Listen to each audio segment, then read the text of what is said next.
Good evening, everyone.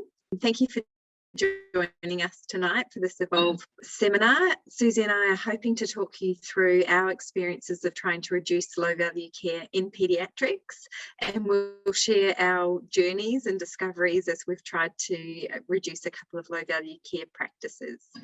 Firstly, to acknowledge country.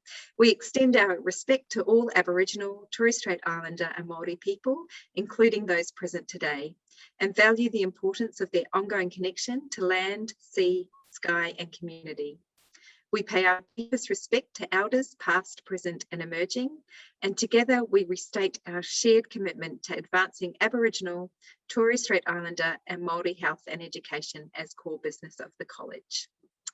So as clumsily introduced, Suzi and I are very pleased to be here tonight to share our stories with you. We know we're preaching to the converted and that everyone on this call, by virtue of being here at 6 p.m. on your Tuesday night, has a passion for reducing low-value care. And we hope that as we share what we've learned along the way, that this resonates and leads to an interesting discussion at the end. So we'll start with just a very quick background and then go into each of our adventures in the low-value care realm before drawing out some key learnings and opening up to discussion. So whilst we know everyone on this call is well over what Choosing Wise and the low-value care reduction is all about, I really like to start with this cartoon because for me it epitomises what we're trying to do.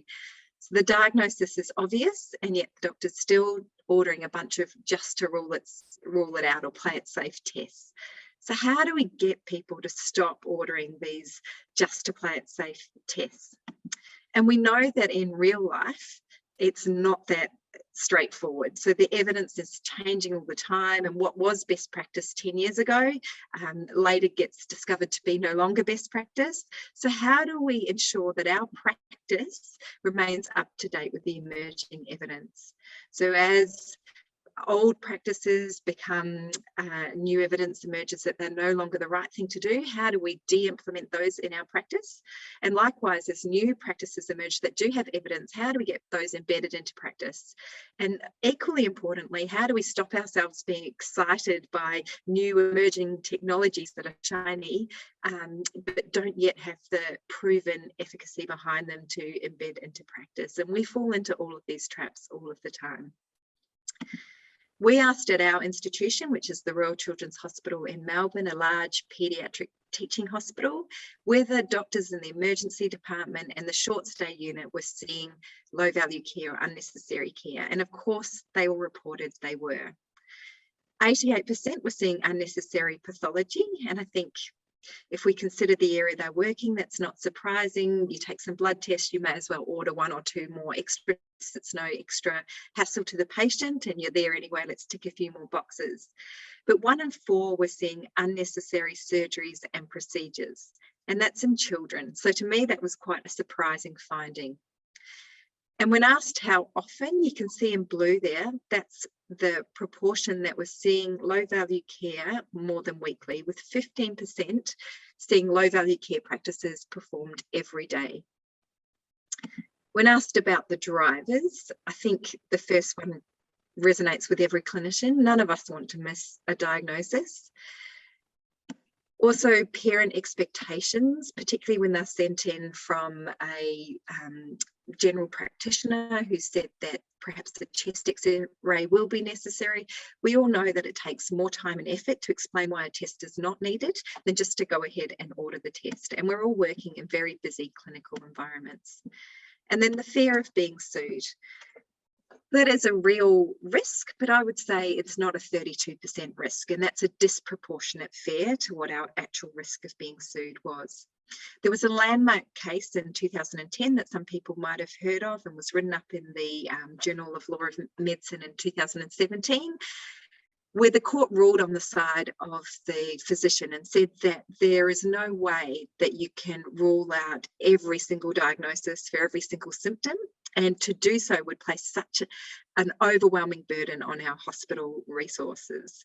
So really part of being a clinician is being able to live with that uncertainty and ruling out only the most likely diagnoses. You'll all be familiar with the Evolve recommendations. Those of you who are not paediatric may or may not have seen the paediatric recommendations, and this is what Suzi and I wish to share with you tonight. So we'll be talking through, I'll be sharing my journey with chest x-rays and medications and bronchiolitis, and I'll hand over now to Suzi to talk you through proton pump inhibitors in gastroesophageal reflux. It's my pleasure to speak to you tonight about the first of two tales of low-value healthcare practices in our setting. And as Jo has mentioned, I got to look at the issue of acid suppression therapies in children and infants in a lot of detail. And evidence is showing that increasingly these medications are being prescribed both in infants and children around the world in really high numbers. More close to home in Australia, we're seeing across all ages that these medications have really increased. So up until 2006, the decade leading up to that, there was an increase of over 1,000% of prescriptions for proton pump inhibitors. And at that time, that represented the second highest PBS cost. So dramatic increase in use. You might ask, what's the issue?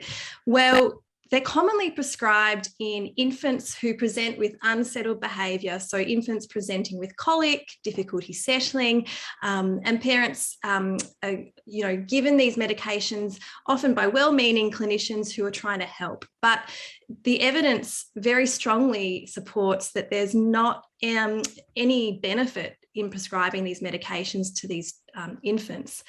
And furthermore, there's now evidence, quite neat evidence across some neat case control studies, that there's increased rates of both gastroenteritis and pneumonia in infants who are prescribed these medications.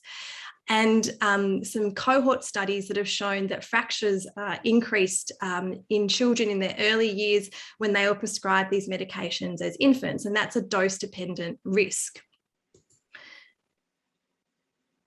So what did we do, knowing what we know? Well, at the Children's Hospital in Melbourne, we have quite a sophisticated electronic medical record, and we were able to do an audit study taking out data from the record for all scripts written over 2 months in 2016 for both proton pump inhibitors and histamine 2 receptor antagonists. And we had appropriate exclusion groups and ultimately ended up with 303 prescriptions across 232 patients. And the key findings of this study were that of the prescriptions written, 78.5% were found to be non-indicated. And that was based on reviewing the literature, international guidelines for what were appropriate prescriptions for reasons to prescribe these medications in infants and children. And that equated to over $15,000 spent on unnecessary scripts in that per year.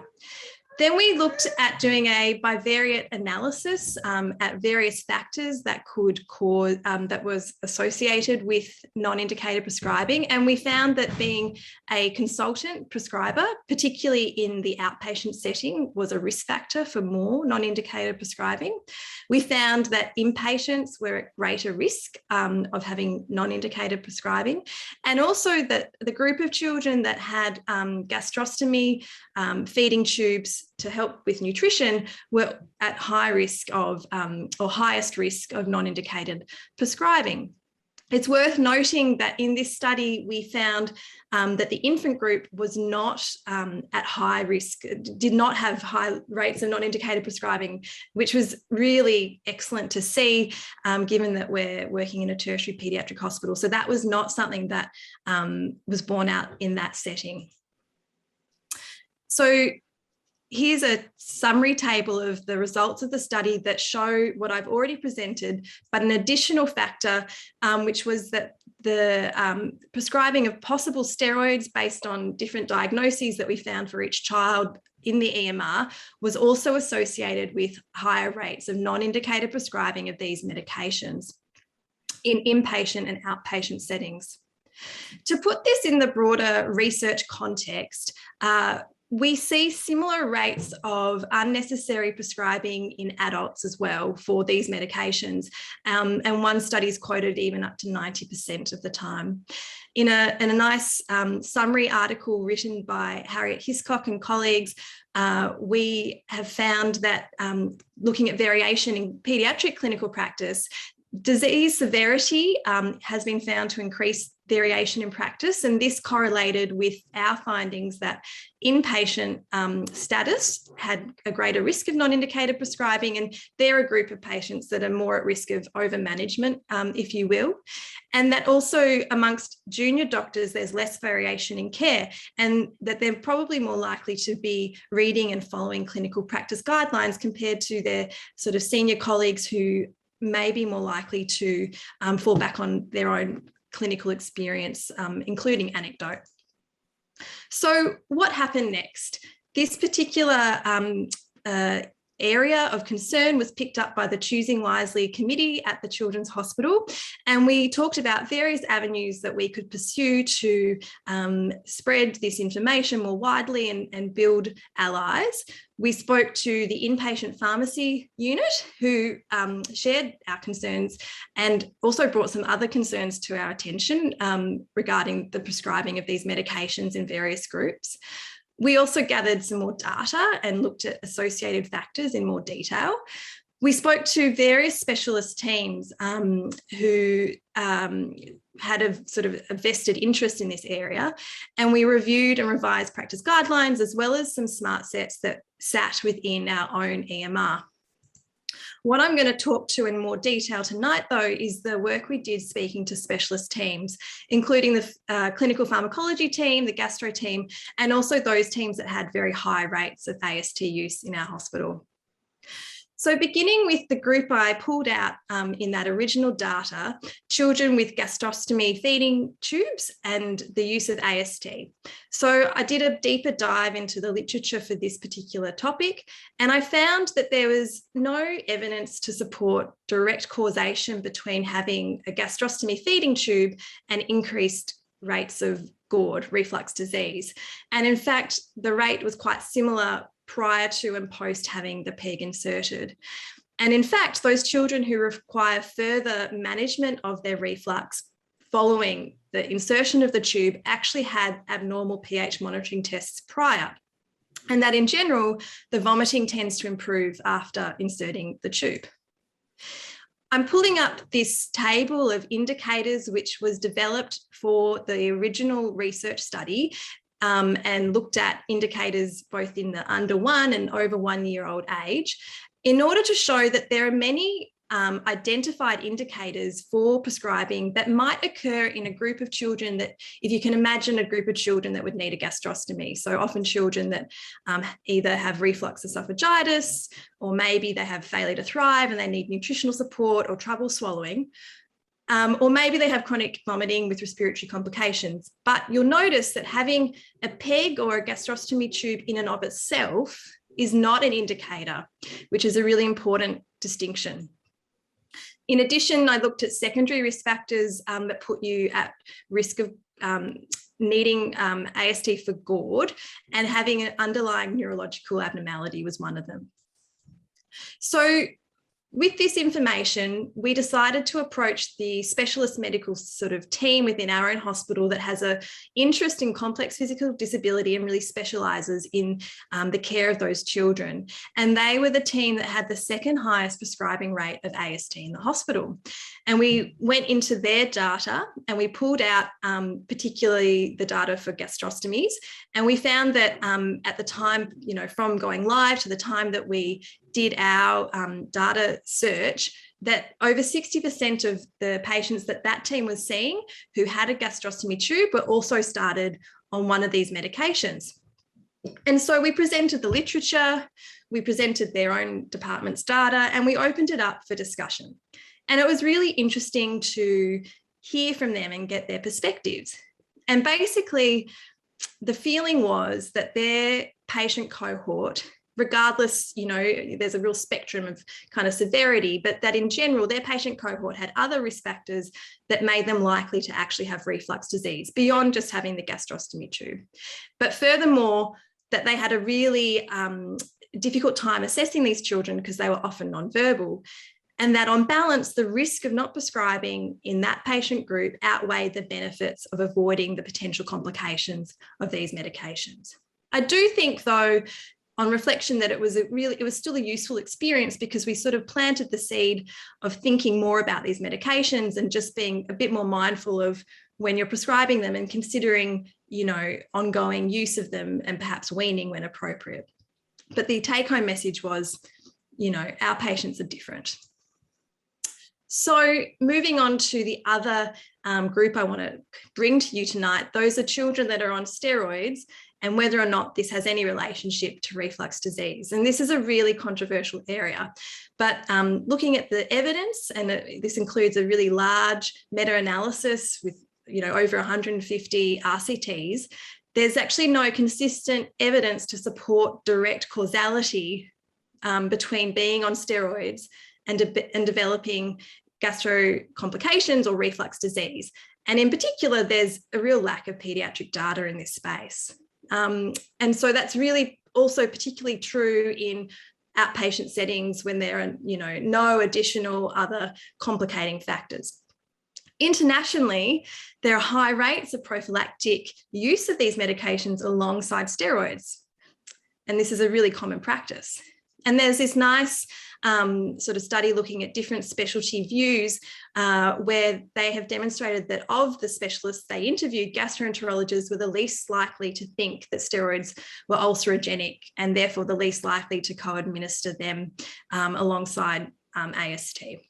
And that was certainly the case when we spoke to our own gastroenterologists at our hospital, that it wasn't something that they would do unless there were sort of clear indications. They wouldn't do it just because.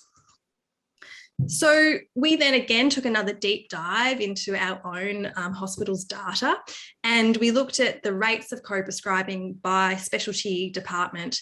And the overall rate, just by reference, was about 13% for the whole hospital. But there were certainly some departments that had really high rates of co-prescribing. So I'm picking out nephrology and neurology. And interestingly, another department, the rheumatology department, that commonly prescribes steroids for the treatment of their patients, was much lower compared to the other departments. So to explain, so the nephrology team often prescribes steroids because they look after this particular patient cohort who have nephrotic syndrome. It's not an uncommon condition in early childhood, and the mainstay of treatment is steroids. And so we chose to focus on nephrotic syndrome because of this. What we did is we presented information to the department in May 2019. We did a summary of the literature, and particularly around steroids. And in parallel to this, we were also in the process of updating our own clinical practice guideline. And we did that update based on recent changes that have been made by other Australian and international hospitals who are updating their guideline in that particular space, and ultimately changed it to state that it's not indicated as routine and should only be used if there are symptoms. And this change came into effect at that point. Then in early 2020, Joe had another look at the data, and to our sort of surprise, we'd seen quite a significant drop in this practice of co-prescribing over the last 6 months or so, but that in January 2020, it was back to 100%. And we were curious about this. And what we've actually subsequently found out is that a very sort of senior clinician in the department was away on long-term leave for that period of time. And then when they came back and saw this change in practice, they felt uncomfortable. And so the practice returned to everyone in the department. So then we invited the renal team, as well as other specialists from gastrology, clinical pharm, neurology and rheumatology, to have a meeting and kind of, thrash it out a bit and try and understand what the evidence showed. And it was a really interesting, robust conversation. We had the clinical pharmacologist on the one hand saying, you know, there really is no consistent evidence and we agree. And the gastroenterologist saying they would only really consider it if there were symptoms as a general rule. But, you know, there was variation in practice in that department too. But ultimately, we did come to an agreement that shorter courses of steroids were not a risk for developing GI complications, but there was some concern about the long-term high-dose use group. And that was actually based on evidence all the way back from 1976. So that's just to show how we don't have good evidence in this space. And there was consensus that definitely having the additional use of NSAIDs was a risk factor. So the practice for the rheumatologists is that they don't co-prescribe just for steroids, but if a child's put on both, they would put them on a gastric protective medication. And what became clear was that anecdote drives practice. So for the clinicians that had had a negative experience, that was enough to change their practice. And that was a really clear distinction amongst clinicians. What we did gather from this whole exercise was that there was an agreement that stopping acid suppression therapy as soon as you begin to taper down from a high dose was important. And I'll just briefly finish on a better news story, which is the work that Harriet Hiscock is doing outside of the RCH. So I did my initial study with her as my supervisor, and as we found that infants were not a group within our setting that was at risk of non-indicated prescribing, the work was then taken to involving other sites where we know that it's more likely to happen, so non-tertiary paediatric departments, as well as across community settings and GPs. And a suite of interventions was developed to make clinicians feel more confident to have those difficult conversations with parents. And there's really great data to show that following this intervention, they're able to cease acid suppression therapy in over 40% of the time in these infants that don't need to be on it. So that's a bit of a good news story to wrap up my particular tale of low value healthcare. And I'll pass it back now to Jo. I'm going to choose my keys wisely, so hopefully I can progress. Yes, awesome. So the second project we want to share with you tonight is bronchiolitis and chest x-rays and bronchodilators as part of the management of bronchiolitis. So for those non-paediatricians in the audience, bronchiolitis is a viral chest infection, and being viral, of course, management is supportive only. And previously, chest x-rays were part of the routine management of children with bronchiolitis, and because it presents very much like asthma, so too were bronchodilators. However, back in 2007, there was a study in Canada that showed that to detect one abnormal chest x-ray, you'd need to perform 233. So it's a lot of chest x-rays. And based on this, a systematic review also came out and said there's no role for chest x-ray in bronchiolitis. And this was the basis of updated guidelines in the UK in 2015, in America, in Australasia, and even closer to home for Suzi and I, our very own clinical practice guidelines, which are now statewide. And so these guidelines were all very clear and consistent in their recommendation not to perform routine chest x-ray in bronchiolitis, and also that there was no role for bronchodilators in bronchiolitis. So bronchiolitis is the commonest reason for infants to present to hospital in winter. It's a very common issue. There's a strong evidence base. And was it the right time to change behaviour? Well, we were coming into winter, so it's a great time to tackle any change in bronchiolitis. But more importantly, we had our clinical champion. So we had the critical care exec who used to be the head of ED, and he was very keen to change the way we were managing bronchiolitis and to drive these rates of chest x-ray and bronchodilators down. So we measured our data and looked at what we were doing at the Royal Children's Hospital. We were lucky to have the EMR data available dating back to when we went live in 2016. And so at this point, we had about 2.5 years, and we had over 3,500 patients admitted in that time with a diagnosis of bronchiolitis. So we were able to establish pretty good baseline rates, and they said about 12%. So of all children who presented to ED and were diagnosed with bronchiolitis, over 1 in 10 were getting a chest X-ray. And when we looked into this data a little bit further, that was 65% were ordered for query pneumonia. And when we looked at those X-rays ordered for query pneumonia, at the end of the day, they didn't affect patient management. So an X-ray that showed a clear consolidation, patients were not being treated with antibiotics because clinically they didn't look like they needed them. And patients who had plumb normal chest X-rays were getting antibiotics because everyone was quite worried about the clinical picture. So it's at 65% of X-rays that were making no difference, and that's 116 chest X-rays per year. So 116 doesn't sound a great deal, but that's 116 infants who were receiving unnecessary radiation, and that's radiation at the beginning of their lifetime cumulative dose. So that's not a great thing. It's 116 times that we created unnecessary workload. So the porters taking the babies to radiology, the radiographers, the bedside doctors having to interpret that chest X-ray and potentially putting in an IV and starting antibiotics. As we know that chest X-rays, because they mimic pneumonia so well, do lead to an increased rate of antibiotic prescribing.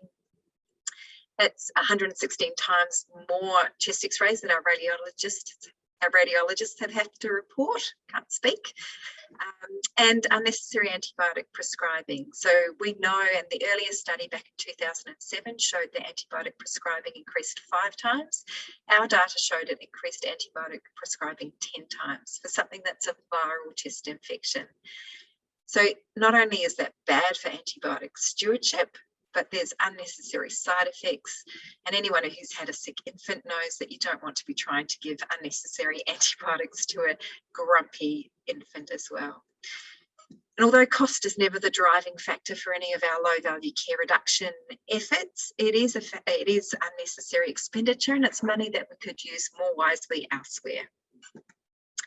We looked at what others were doing around the world, and we found a study in America where they had managed to reduce their rate of chest X-rays to 12%. So we were already sitting on a par with the best efforts in America.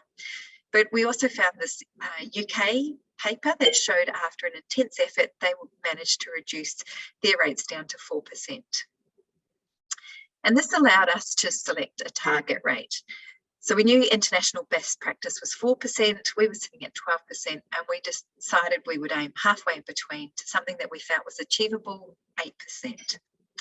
So we knew our baseline data, we had a target rate, it was time to design our interventions. So again, we turned to the data, and what the data showed us, it was mostly junior doctors who were doing the ordering. Now, of course, that doesn't mean that it's junior doctors making the decision, and particularly in the era of electronic medical records, we know that it's the junior doctors who are more competent in controlling the computers and often get stuck behind the computers. So it might have been the consultant at the bedside deciding to order. It was happening both day and night, so it didn't seem to be due to a lack of senior supervision overnight. And it was happening equally across our ED and Gen Med colleagues, so we didn't have a specific audience to target. And as we've talked about before, 65% were being ordered for query pneumonia. Now, unfortunately, there are valid reasons why you might order a chest X-ray in bronchiolitis. So if you'd placed a nasogastric tube and you were unable to ascertain the position, that would be a valid indication to order a chest X-ray. If you're worried about an underlying structural abnormality, bearing in mind these are infants, or underlying cardiac disease, you might want a chest X-ray. So we really were just targeting those chest X-rays that were being ordered for pneumonia. When we talked to the staff that were ordering chest X-rays, the drivers were found to be a fear of missing a diagnosis, so consistent with our more generic findings, a strong belief that a chest X-ray would be helpful in demonstrating pneumonia, or that the GP or the parents felt that a chest X-ray was necessary. And we've talked before about how difficult that conversation can be, particularly when you're trying to get through a number of patients on a busy ED shift. We gathered these x-rays from a number of patients with bronchiolitis, and I'll just draw your attention to these changes on each of the chest x-rays, which really mimic pneumonia. So what that shows is this is a crappy test for distinguishing between a viral infection and a bacterial infection, but you can well imagine does lead to increased rates of antibiotic prescribing. And I'll just get you to look at these two chest x-rays and decide which of these patients you want to start on antibiotics. Well, you might be interested to know that this is exactly the same child with an x-ray taken 2 minutes apart. So on the first one, the child's taking a full breath in, and then the second x-ray has caught that baby in the middle of a scream, full expiration, and the lung fields are much smaller. So it shows what a poorly reliable and repeatable chest x-rays are in infants. So we tried to use these findings from our own organisation in educational messages, really trying to focus on the use of chest x-rays for distinguishing viral and bacterial infections and how poor this was a test to do so. We also developed an audit and feedback tool, and again, this is where our clinical champion became so important. So we fed this audit and feedback tool monthly to the heads of department of both ED and general medicine. And we discovered down the track that for ED, it was getting disseminated amongst all the staff, but for general medicine, it was landing in the hands of the head of department and not going any further. We fed back to clinicians the rolling rate of chest x-rays over the last 24 months and how that compared to our target, where the chest x-rays were being ordered, and we tried to introduce a bit of friendly competition between our ED and Gen Med colleagues. So we'd designed our interventions. We now wanted to evaluate whether we'd made any difference at all. And here's our data up until March 2020, when COVID started to impact the picture. And you can see that we were making a change, but actually we had to keep repeating the education every time there was a rotation of junior medical staff. It was an intensive education. We continued to deliver education to each cohort of junior medical staff as they come through. So we have managed to achieve change, but it's quite a high, intense, ongoing effort, and our clinical champions on the floor in ED have been absolutely critical in enabling the success of this project. At the same time, we looked at bronchodilators and the use of in the management of bronchiolitis. We used the same EMR data set of over 3,500 patients presenting with bronchiolitis and found that the rates of bronchodilator prescription were 10%. What stood in our favour this time, though, was there's no valid reason why you should prescribe a bronchodilator in an infant presenting with a wheezy illness. So we were able to leverage our EMR to put in a best practice advisory. So when you went to order a bronchodilator, typically salbutamol, this is what you were greeted with, that bronchodilators are not recommended for patients under the age of 1, and you are asked whether you want to remove the order or keep the order. If you choose to keep it, then you have to provide a reason. We looked into how often this alert was firing and what the outcome of this alert was, and it was absolutely fascinating. So what we found was this alert would often fire 7 times for the same patient, often triggered by the same user. So the user was going to the computer, trying to order it, perhaps removing it, having a think, ordering it again, removing it, and for every single patient, in the end, after several attempts, the medication was ordered. So it wasn't changing behaviour for that particular patient. However, over time, we did see rates come down. And what we suspect was happening is that by the time you go to the computer to order the medication, you've already told the family what you're going to do. It's quite an awkward conversation then to go back to the family and say, actually, the computer tells me I shouldn't. So whilst we were causing people to stop and think about it, it actually didn't change the practice for that patient, but it did have an impact in the long term. And these are our rates over time. And I'm pleased to say that since February 2020, we actually haven't gone above our target rate of 5%. So that's been a real success factor and hasn't been so reliant on the education sessions. So that's been a fascinating comparison between those two projects. And hopefully I'll leave that to Suzi to summarise what we thought were the key take-home messages for us. You're on mute. Sorry, I'm trying to make sure you don't hear my child in the background crying. So, in summary, both of our examples of the two cases that we've presented demonstrate care gaps and failures to keep up with the gradually emerging evidence. And they're both examples of de-implementation, which can be really challenging to sort of stop people doing a practice that they are in the habit of doing. We've been able to demonstrate that there are multiple barriers and enablers to successful change in the low-value healthcare space, and that there's a difference perhaps between working with generalists compared to specialists, and that they have different challenges that you have to navigate. There are key ingredients in our setting to success of projects. So, as Jo described, having local champions was a really important factor. And I would say that the kind of converse was true with acid suppression therapies, that having a few key people that were not champions was a really key factor in that particular case. That the evidence has to be really crystal clear in order to sort of overturn the sort of those personal anecdotal experiences that people might have, and that a multi-pronged approach is essential, and particularly having a systems level approach as demonstrated by the best practice alert that Jo just showed you, and that really helps with sustained change in practice. And so we hope that you found this interesting to look at these two different case analyses, and we've been really glad to share them with you. And now we'll open it up to questions and discussion, and any things you'd like to kind of have a bit more information about. We don't have any questions that have come through just yet. So Suzi or Jo, were there any particular points that you may like to sort of reiterate or bring up with the audience? I guess just to reflect on the conversation that we had about steroids and anti-suppressant therapy, because it really was quite fascinating and a big learning curve for Suzi and I. So we had managed to achieve quite a significant practice change while this particular consultant was on his long service leave. We'd got it embedded in the guidelines, people were on board, we'd seen rates of co-prescribing drop.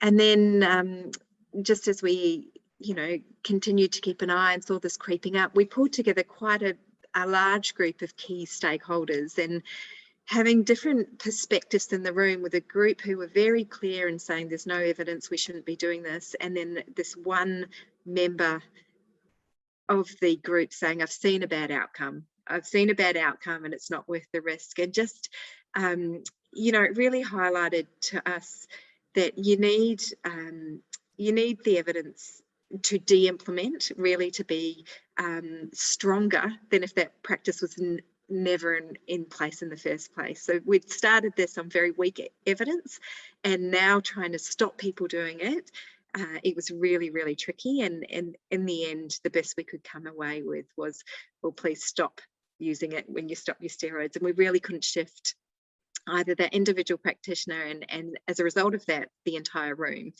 despite there being quite a few people in that room. I would say the majority of people in that room who were on board with the argument that this was not necessary. So it was fascinating, and equally the converse is true, that having that really strong personality who held a high executive position in our organisation, driving the practice change in the emergency department, really helped counteract all those N=1 stories, because everyone had had the patient where they believed the bronchodilator had worked, and yet there's absolutely no evidence for it. So it just shows the role, I think, of having key clinical champions on either side. Yes, and I think just to add to that, the fact that a clinical practice guideline change in itself will not change practice. And so basically it's still there. We have this clinical practice guideline that says this, but because in our hospital, it's so sort of subspecialized, all children with nephrotic syndrome are managed by our renal department. So the practice guideline is in fact kind of impotent in face of them, their own practice within the department. And another little tidbit is I actually called one of the other Australian children's hospitals in Perth who had made this change to their own clinical practice guideline, and I asked them what their experience was, and they had no negative outcomes at all, and they hadn't needed to prescribe in this group of children. So even presenting that to our renal colleagues still wasn't quite enough. So yeah, I think sometimes clinicians have a very set, almost kind of emotional hold to certain practices, and it can be really hard to sway them once someone's made up their mind, I think. I'm sure that those of you who are working in this area, a lot of that will resonate as well. It's a shame that we don't have a forum for a broader discussion, because I'm sure everyone's got an example where their one clinical key stakeholder has provided quite a big barrier to practice change. Yes, well, we haven't had any questions come through yet, but we have had one comment from our audience, I guess, reflecting on an experience as well, which was many moons ago, we assessed at RCH Melbourne the starting and stopping of antibiotics on admission, and encouragingly then more often stopped than started, which is fantastic. One question has just come through, thank you, from our audience member, which is, could we give each clinician a budget?